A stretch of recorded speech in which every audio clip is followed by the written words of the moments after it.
Welcome back. Time now 5:23. Staying hydrated isn't the only thing you've got to worry about in this Mississippi heat. What about your skin? Sunscreen is your best protection, but according to experts in one demographic, less than 20% actually use it. WCBI's Renee Skinner joins us with more on why more people need to rub it in. Renee.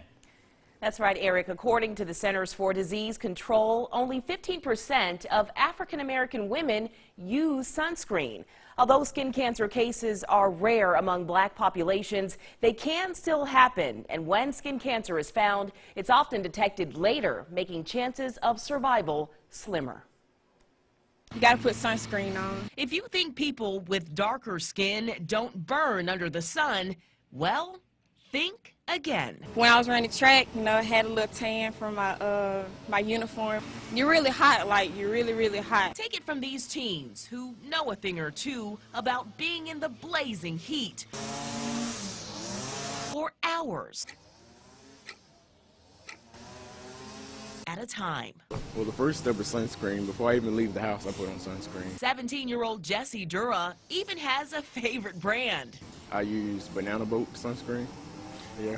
No matter what label you use, experts say you've got to lotion up, no matter what your shade or this shade looks like. It really gets absorbed into the skin, the ultraviolet does, and it damages the DNA.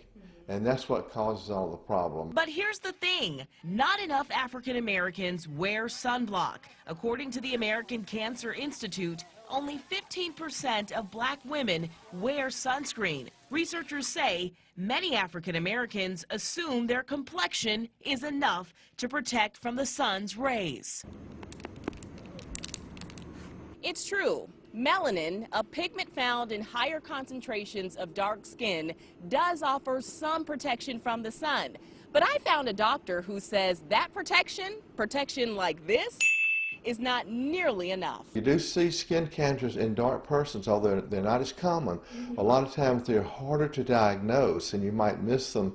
And so when you do see one in a very dark-skinned person, sometimes it's further along, and that's one of the dangers. The American Academy of Dermatology says the survival rate for African Americans diagnosed with skin cancers like melanoma is 74%, compared to 93% for whites. Well, the American Cancer Society estimates that over 91,000 new cases of melanoma will be diagnosed this year.